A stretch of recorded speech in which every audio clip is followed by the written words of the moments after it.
Welcome to my big ol' month of Zelda!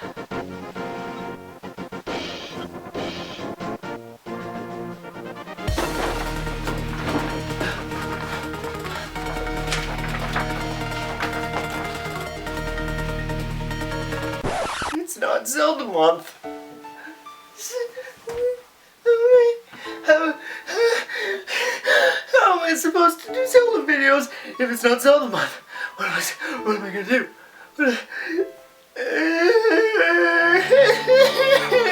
One hour later.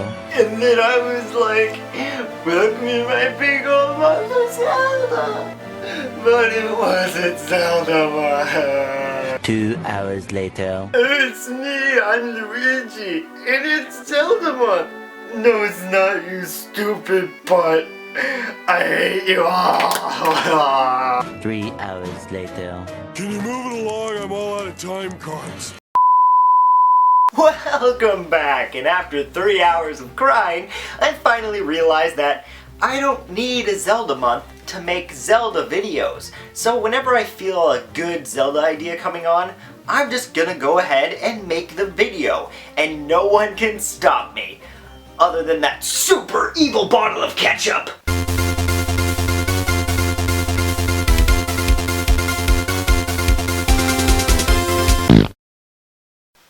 Well, since the ketchup has no objections, let's talk about some Zelda. And today we'll be talking about my top 10 favorite Zelda dungeons. And I'll also be including some interesting theories and background stories on some of these dungeons. But the only stipulations I've made for the list is that no endgame dungeons shall be used, since, well, most of the list would consist of them otherwise. So, let's pull out our swords and adventure into some dungeons. Number 10! I've always had this love for sky levels in video games, whether it be the atmosphere or the thrill of jumping over giant gaping holes that only lead to cloudy abysses below. And Zelda has its fair share of dungeons like these. But today, the one I'll be placing at number 10 is the City in the Sky from Twilight Princess.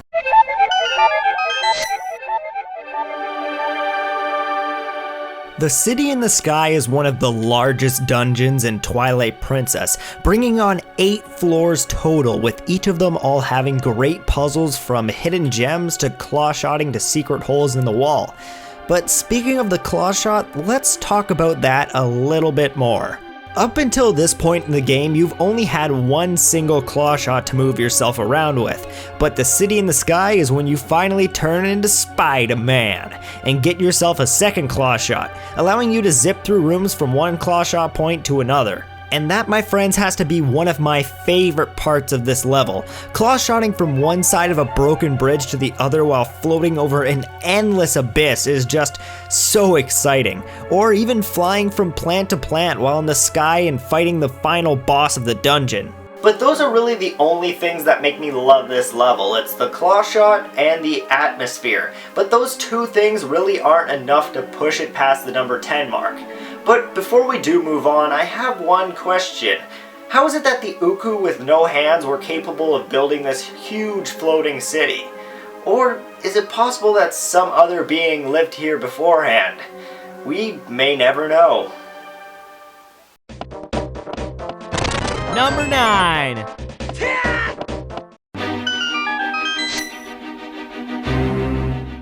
Welcome to the Thieves Hideout, a den of evil, a den of pure hatred, a den of, hey look, a hot girl.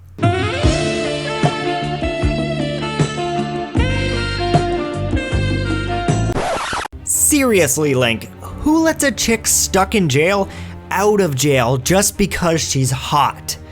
But before we start this story, let's rewind a little bit. Nope, not far enough. Oh god, too far back, too far back! There we go.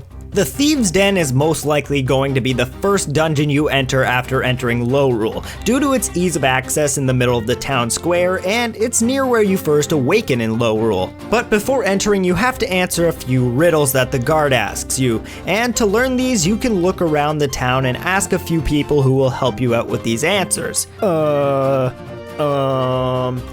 Adventuring!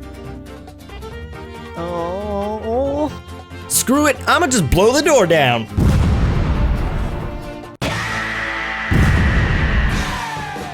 When first entering the dungeon, you get a nice camera angle of a girl locked in a cell, which is very reminiscent to the Blind's Hideout, which is super awesome, but they also do more callbacks to the Blind's Hideout, which also includes the final boss battle. And since this is a thief-based dungeon, you can expect tons of traps, puzzles, and treasures, including a master ore, making this dungeon extremely fun to go through.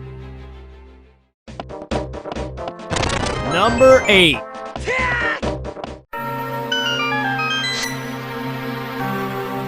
Palace of the Winds is the 2D version of the City in the Sky, but better in so many ways. The Palace of Winds is built up really well during Minish Cap, with it being mentioned at the end of the third temple after not receiving the wind element like you should have. Instead, you receive an ocarina, making you wonder where the wind element could be. And that question is answered to you after the 4th dungeon when you make your way to the Palace of Winds. Like I stated before, I love levels based in the sky, and here is another one on the list. But why is it more loved than the City in the Sky? Well, that's because the build up to it, like I stated before, is great. But the puzzles and level design are also outstanding, and this is also where you obtain the Rock's Cape, allowing you to jump and fly for short periods of time, making it one of my favorite items in the Minish Cap. But the coolest part of this dungeon is the quick one it pulls on you after you receive the boss key, making you think the boss is coming soon, but instead, after opening the boss door, you have almost 3 more floors to go through until you actually reach the boss, which really takes you by surprise. Overall though, there isn't too much to say about this level other than I love sky levels, and this one really does it the best. Number 7.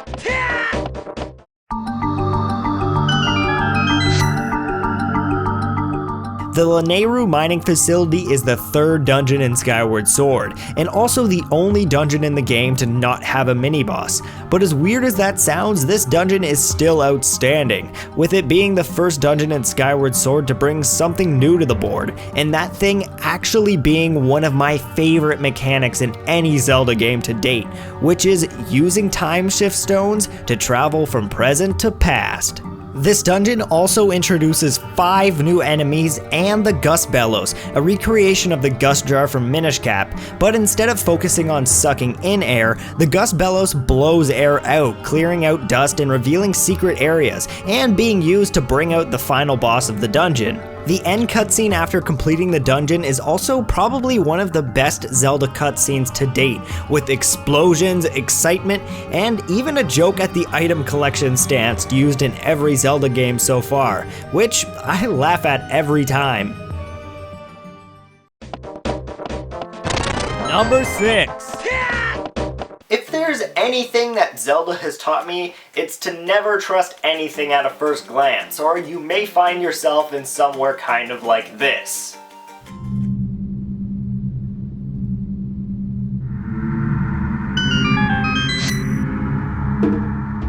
The Shadow Temple has always been an interesting temple in Ocarina of Time that has piqued many people's interest on why it's in Kakariko Village and its purpose in the world of Hyrule. Most assume it's used as a torture or sacrifice chamber, and this can easily be seen by the giant scythes and execution devices scattered around. The cooler theory for the Shadow Temple, though, is that it was built to absorb and consume all evil in the land of Hyrule, keeping it a peaceful place to live. But in turn, it would make the Shadow Temple a festering place of death and hatred, which makes sense. This theory is even more prominent when reading the skull paintings scattered around the temple itself. But outside of the awesome theories that the Shadow Temple holds, it's also filled with an awesome mini-boss and main boss. Plus, it includes a ton of great puzzles using the lens of truth. But I really feel like this creepy death atmosphere is what makes me love this dungeon so much. Number 5. I know this may be a surprise to some of you, but out of my favorite video game, Majora's Mask, only one temple will be making its way to this list, and that's gotta be Stone Tower Temple.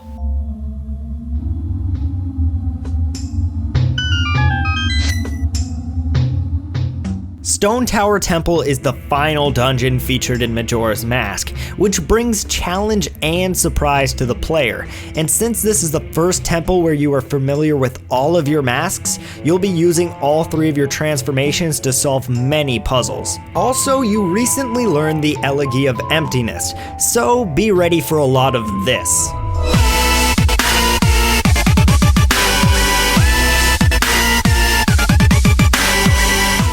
Except for, not that cool. But with that one gripe for this dungeon put aside, this dungeon is really outstanding, bringing together a vast array of puzzle ideas including lava, water, air, and light. But the greatest puzzle of all inside this dungeon is the ability to flip the whole dungeon upside down.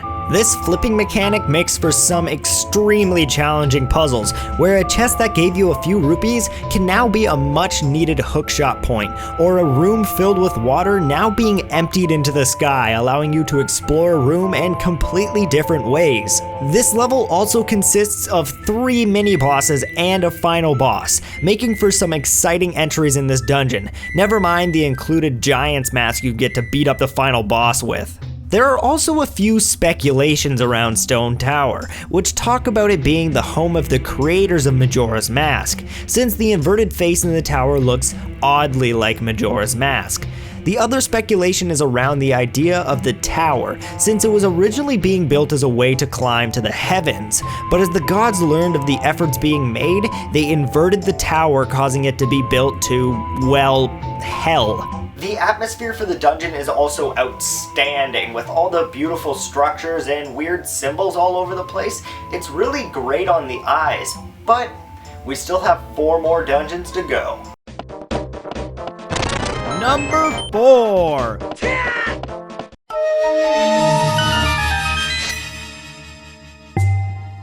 The Sand Ship from Skyward Sword is yet another great dungeon that uses my favorite game mechanic that I have already mentioned before: time travel. The Sand Ship level heavily uses a single time shift stone in the middle of the ship to move the ship from past to present, which allows you to see the ship in its current stuck in a pile of sand form, and its past form where it's actually sailing through a beautiful sea.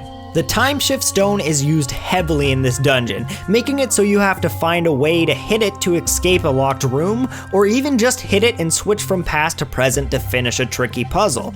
Its use of enemies is also really cool, having Bokoblins in the present dirt ship, and when switching to the past with the more well put together ship, you get the Techoblins, who use electric weapons that shock you when you hit them the wrong way. Plus, receiving everyone's favorite item, the arrow, is just that much more of a plus, because why shoot tiny seeds at people when you can just shoot them in the face with a shiny sharp piece of metal? And I know the boss of this dungeon gets a horrible rap, and I can understand why, but I still enjoy the fight, and I do consider the mini-boss fight to be an outstanding fight, which really reminds me of the old sword fights from Sid Meier's Pirates. And it's dungeons like these that really make me love Skyward Sword more than a lot of other Zelda games. Number 3. When it comes to background stories and awesome theories, there is no better dungeon than the Arques Grounds.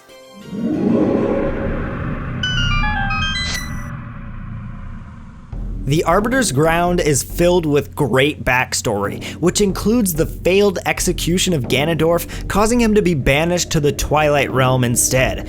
The Arbiter's Ground was also used as a prison where convicts were either executed or banished, which is very prominent in the ghosts and Stalfos seen throughout the dungeon. And lastly, it's also theorized that the Arbiter's Ground and the Spirit Temple from Ocarina of Time are indeed the same place, due to both of them being found near Gerudo Desert and sharing many architectural similarities. But outside of the creepy ghost stories, the temple is filled with many great ideas. Though it is a bit on the short side when it comes to puzzles because the dungeon's more focused on finding your way to specific areas, it doesn't really matter too much because there are plenty enemies to kill, including cute tiny Stalfos, extremely creepy Poes you have to kill to progress through the dungeon, and well, lastly, an amazing final boss that just reminds me of pinball.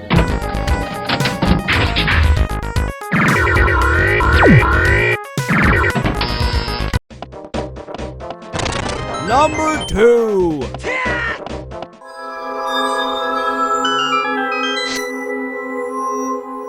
Now, I've already talked a good deal about why the Ice Ruins from A Link Between Worlds is one of my favorite dungeons, a la this video here on my top 10 winter levels list.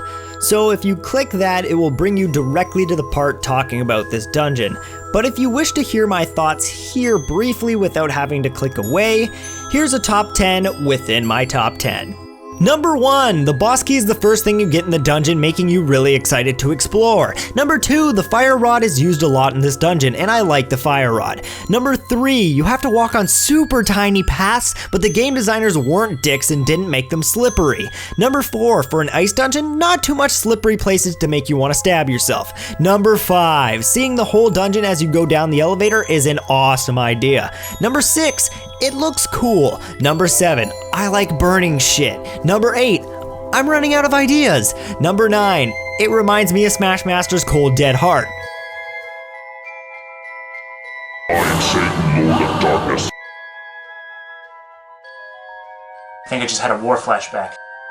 Number 10, because I like it. It's a me, number 1.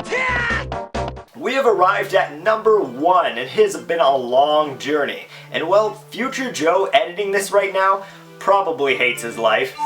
You've got to be kidding me!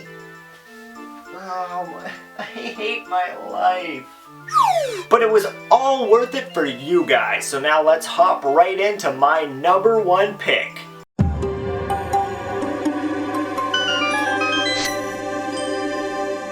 The Ancient Cistern is an amazing dungeon that can only be described with one beautiful sentence. It's the only water temple that everyone seems to love with a passion. This level takes all the horrible parts of a water level and completely takes them away and just leaves the beauty that is water to make your eyes just cry at how beautiful it all is.